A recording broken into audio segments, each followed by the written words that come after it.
Agora nós vamos ler, nós iremos fazer a leitura do Salmo, a antífona do dia, do Evangelho.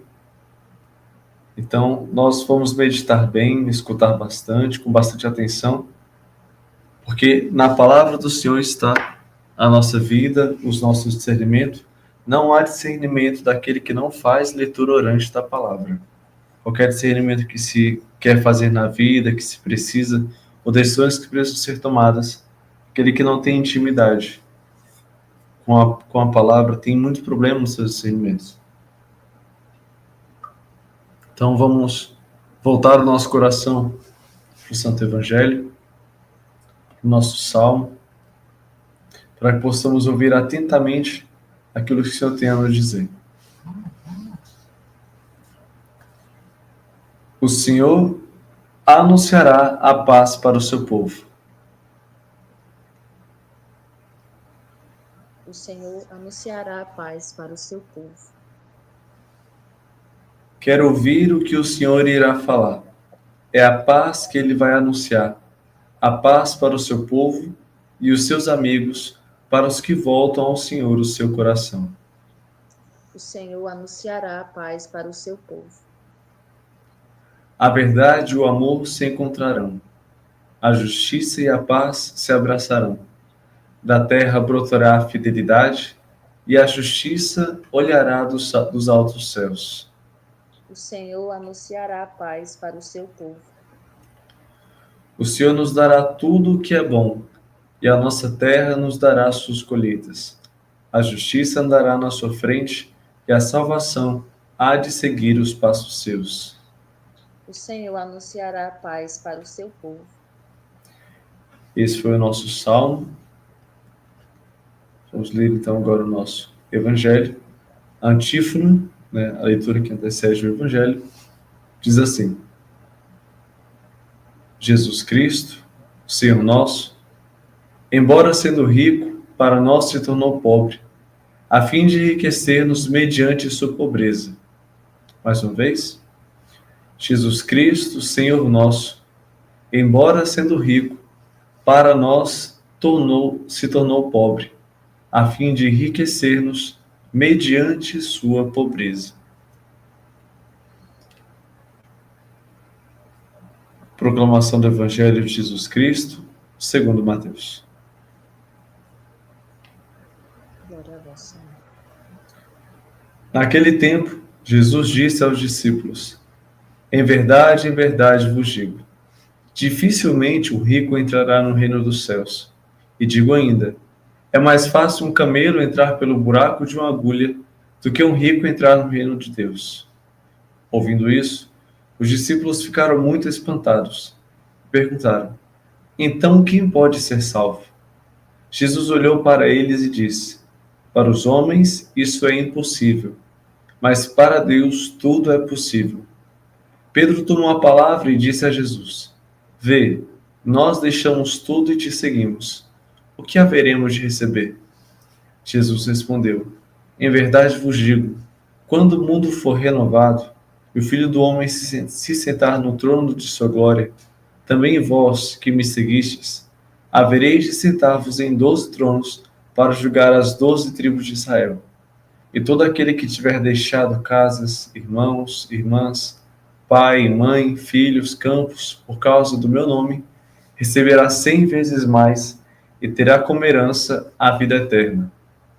Muitos que agora são os primeiros serão os últimos, e muitos que agora são os últimos serão os primeiros. Vamos ler mais uma vez? Naquele tempo, Jesus disse aos seus discípulos: em verdade vos digo, dificilmente um rico entrará nos céus. E digo ainda, é mais fácil um camelo entrar pelo buraco de uma agulha do que um rico entrar no reino de Deus. Ouvindo isso, os discípulos ficaram muito espantados e perguntaram: então quem pode ser salvo? Jesus olhou para eles e disse: para os homens isto é impossível, mas para Deus tudo é possível. Pedro tomou a palavra e disse a Jesus: vê, nós deixamos tudo e te seguimos. O que haveremos de receber? Jesus respondeu: em verdade vos digo, Quando o mundo for renovado e o Filho do Homem se sentar no trono de sua glória, também vós, que me seguistes, havereis de sentar-vos em 12 tronos, para julgar as 12 tribos de Israel. E todo aquele que tiver deixado casas, irmãos, irmãs, pai, mãe, filhos, campos, por causa do meu nome, receberá 100 vezes mais e terá como herança a vida eterna. Muitos que agora são os primeiros serão os últimos, e muitos que agora são os últimos serão os primeiros. Palavra da salvação. Glória a vós, Senhor. Esse evangelho ele é bastante interessante, mas a gente pode começar ali pelo nosso salmo. O Senhor anunciará a paz para o seu povo. Quando a gente pega o final do evangelho e o refrão desse salmo, né? Quando a gente vai cantar, a gente elege esse refrão. Nós temos algo aqui que passa despercebido na maioria das pessoas que entram no caminho do Senhor, onde confundem a paz que o Senhor traz com tranquilidade e zero oportunidade de conflitos. Só que a paz que o Senhor nos traz, esta paz interior que, apesar dos conflitos, apesar das dificuldades, nós a teremos. Né? É como quando nós fazemos aquela diferença entre alegria e felicidade. A alegria é que ela é passageira, não estou dizendo que ela é ruim, mas estou dizendo que ela é passageira. Mas a felicidade, independente da situação, se você tem a felicidade, você é feliz. Se está numa tempestade, se você está passando por dificuldades, a felicidade ela permanece. Do mesmo modo, a paz. Basta nós lembrarmos dos padres nas nossas duas grandes guerras, né? A Primeira e a Segunda Guerra Mundial. É engraçado, a Brasil Paralelo lançou agora, falando sobre João Paulo II, o Papa que venceu o comunismo, e dentre ali todos aqueles fatos, tem ali o esquema dos padres, de como comungar, de como confessar, de como permanecer no seminário para que se tornem padres. Eles, em meio àquele caos, não tiraram ali o olhar do alto, porque eles acharam a paz que o Senhor entregou, a paz que o Senhor prometeu. É essa paz. Muitas vezes nós deixamos a nossa caminhada com Cristo porque nós nos iludimos com a falsa paz, uma paz que nós idealizamos, não a verdadeira paz. Como nós rezávamos no início, na oração inicial, nós deixamos que as distrações do mundo que elas acabem escondendo a nossa percepção da saudade que o nosso coração tem de Deus. Por causa das distrações, nós esquecemos que o nosso coração tem uma saudade do Senhor, e uma saudade eterna. Então, quando Jesus vai falar no Evangelho sobre esta recompensa, ele está correspondendo a uma saudade do nosso coração, uma saudade eterna, em que João Paulo II, na Teologia do Corpo, ele vai falar das dores ali do ser humano, e essa é uma delas. Esse vazio existencial que só se encontra em Deus. Santo Agostinho fala a mesma coisa. Essa saudade do ser humano de Deus. Então, quando Jesus fala do camelo que é mais fácil entrar no buraco de uma agulha do que o rico entrar no reino dos céus, são essas preocupações que desviam o olhar. São esses apegos, são essas correntes, essas âncoras nessa terra. São Paulo vai dizer que a fé é para nós essa esperança, né, no céu. Essa âncora, a esperança é essa âncora no céu. Que dependente do que a gente passa, nós estamos fincados no céu. Isso não nos será tirado. Mas é preciso estarmos pobres de nós. É preciso estarmos desgastados de nós. Aquele que evangeliza e quer ser aclamado, aquele que evangeliza e quer ser visto, quer ser recompensado, até mesmo pelas suas autoridades, que quer ser recompensado pela sua obrigação de amar a Deus em tudo e em todas as coisas, este é rico de si. Este é o exemplo daqueles que são ricos de si. Que entre ele e um camelo passar num buraco de uma agulha, o camelo passa. Mas aí é que está, onde o Salmo vai dizer que a verdade e o amor, eles se encontrarão. A verdade é Cristo. E o nosso amor, eles vão de se encontrar. A verdade do céu e o meu amor pelo céu, eles vão se encontrar. Mesmo com todos os tormentos e as dificuldades, eles vão se encontrar. Porque amar é dar a si mesmo, é gastar-se, é consumir-se por alguém ou alguma situação. Então, por que você se gasta? Por que você se entrega? Pelo que você trabalha? Por que você está acordado de madrugada rezando a quaresma com a comunidade do Novo Ardor? É por amor a Cristo. Esta é a recompensa do amor. É a verdade que encontra. Esta é a verdade. Eu me gasto por Cristo e esta é a minha verdade. Então, quando alguém pergunta por que eu faço isso, eu digo, porque eu sou cristão. Aí algumas pessoas tendem a dizer, mas eu também sou e não me acho obrigado de ter que fazer essas coisas. Outro dia eu vi essa história e a minha resposta foi a mesma. Perguntaram para uma amiga minha, mas eu pensava que vocês moravam juntos, né? Namorados morando juntos. Que vocês moravam juntos. Ela disse, não, quem foi que disse? E aí disseram assim, não, porque eu pensava mesmo. E a minha resposta seria, não moro junto, eu sou cristão, sou católico. Porém, a que ponto nós chegamos que essa verdade ficou deformada? Em que você dizer que você é católico, cristão ou não faz diferença. Fala assim, mas eu também sou e moro junto. Então, é uma falsa verdade. Que nós nos iludimos para ficarmos confortáveis. E o conforto, quando não bem administrado, ele se torna um peso. E nós vivemos um conforto que nos leva a essa mentira, que nos deixa largos. Essa porta do céu que é estreita, mas a alma, quando ela é gulosa de reconhecimento, quando ela é gulosa de vaidade ou dos seus apegos, ela se torna gorda. E ela não consegue passar. A alma não consegue avançar. É um espírito cheio que não atravessa a porta.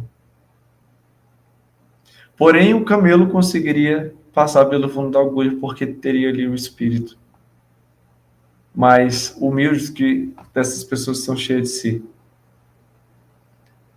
É a fidelidade que o Senhor nos convida. Mais fiéis ao Senhor do que aos nossos pais, mais fiel ao Senhor do que aos nossos irmãos, às nossas mães, nossos filhos, aos campos, mas por causa dele, não dos nossos apegos, ou porque o Senhor vai me dar aquilo, ou vai me deixar em tal posição. Não, mas por causa do nome dele, nós iremos receber 100 vezes mais. Nós não conseguimos fazer isso. Mas Cristo em nós, a nossa relação com Cristo, ela nos leva a este ponto, onde depois que nós temos um encontro pessoal e verdadeiro com Cristo, não menosprezando as mães, os pais, os irmãos, ou dizendo que não precisamos ter aí o necessário para viver. Mas depois do encontro pessoal com Cristo, como diz São Paulo, tudo se torna esterco. Tudo se torna incomparável. Tudo se torna raso, vazio. Essa é a entrega que o Senhor nos convida.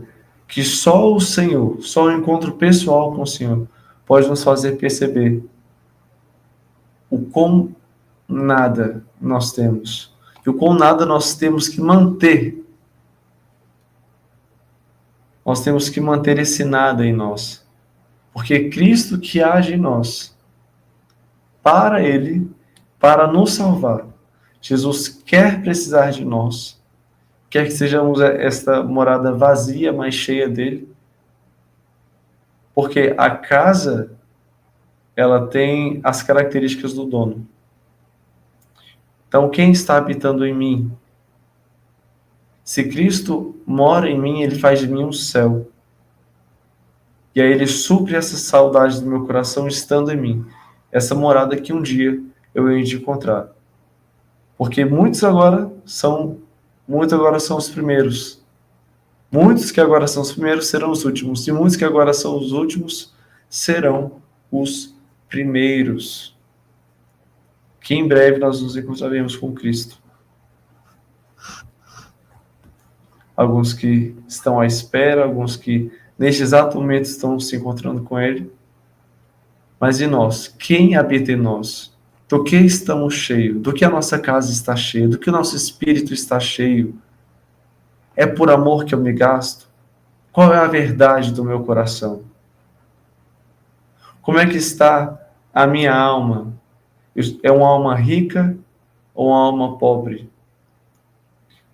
Eu tenho somente a alma rica ou sou rico das coisas deste mundo também? Das riquezas, das propriedades, dos objetos, dos luxos, dos gostos, das vontades? Do que eu sou rico? O que hoje, então, já que amar é dom de si, eu posso ofertar pelo Senhor e dizer: eu te amo mais do que a este e do que a isso. Mais uma vez, do que estão cheios? Quem habita em nós? Com que nós queremos saciar a saudade do nosso coração? Amém? Quer partilhar alguma coisa, Natiane? Eu só queria reforçar essa parte, né, do Evangelho que diz sobre essa questão do reino dos céus, né? E muitas vezes a gente vai se perdendo nisso, né? Nos bens, nas posses, esse apego excessivo esse apego excessivo a essas riquezas, né? Que a gente tem, e muitas vezes vai nos limitando o reino dos céus, nos limitando a presença de Deus, né? A gente falava de barreiras e justamente essas riquezas vão sendo essas barreiras que nos impede de chegar a Jesus mesmo, né? A chegar ao céu. Precisamos sempre praticar isso, essa busca constante, né, do Senhor, de abandonar a nós mesmos, de abandonar as nossas riquezas, né, e ir ao caminho do Senhor.